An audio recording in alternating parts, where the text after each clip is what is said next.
Hey everybody, straight from Bullshit Corner, and welcome to today's video. In today's video, we're going to talk about the Poweraid Throttle body spacer that we're going to install on my 2003 Jeep TJ with a 4-liter engine.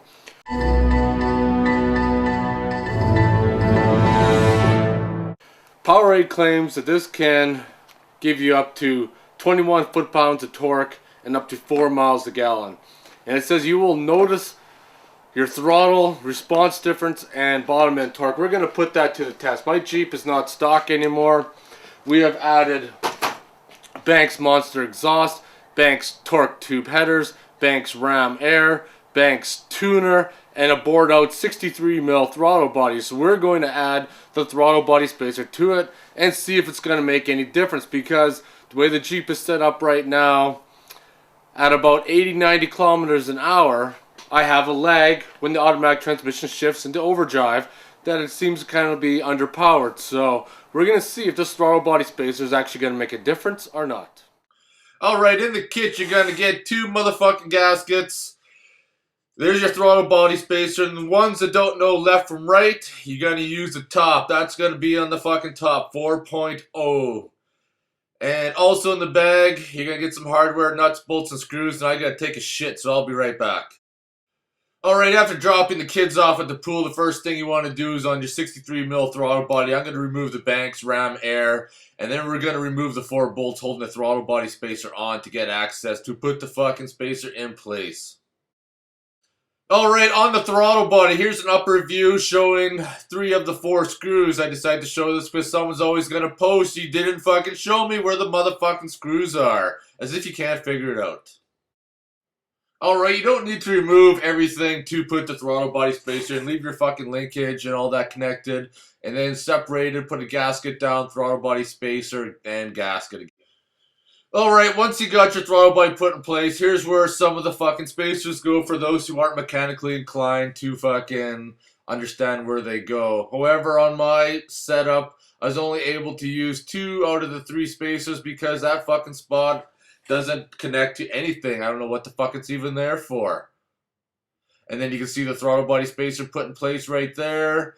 But I didn't realize that when I purchased the fucking thing that my throttle body is bored out, and I got a 63mm throttle body, and the throttle body spacer is actually machined for the regular size throttle body. As you can see right there, it's a little bit fucking smaller, but I don't know, maybe we'll create more of a vortex in the engine, who knows, or maybe it might not do fuck all, but time will tell. Here we are there, it's running so far. So far doesn't trigger any check engine lights, so we're good there. So the install of the kit took about 15-20 minutes roughly. I'd rate this a scale of 1 to 10 as being 1.5, being really easy. I'll give you my reports after I take it for a spin. I'm going to sign off from here and be back in 2 seconds. For fuck's sakes, my fucking boat slipped in the mud. Jesus Christ, I gotta try to figure this out. Alright, the shitty jack in the Jeep actually had enough support to hold up my boat while I put the fucking board back under it.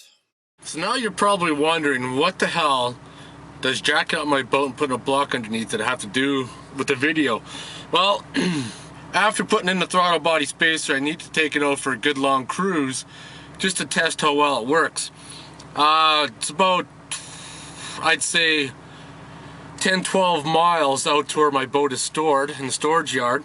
So I figured it'd be a pretty good time to take it out, test it out.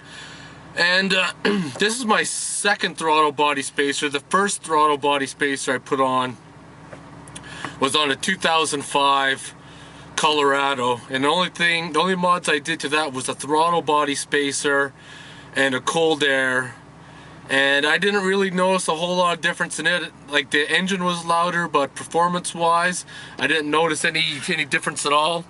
However, with the Jeep, like I said, I had some lagging at 80 kilometers an hour. That is gone now. There still is a lag, but it's drivable now, because before it'd feel like the engine, it was lugging, but now it doesn't. But I could have just corrected that too normally if I didn't have it, by turning the overdrive off, since my Jeep is an automatic. As far as throttle response goes, I do find it is a little bit quicker. It does make the Jeep drive a little bit better.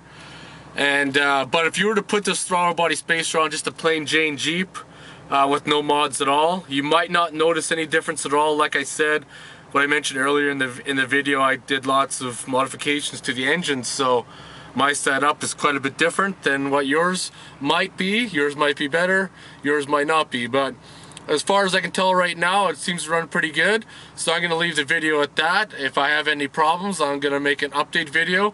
But hopefully this video helps you out in any way, shape, and form. If you have any questions, comments, or concerns, post them below. Otherwise, thanks for watching.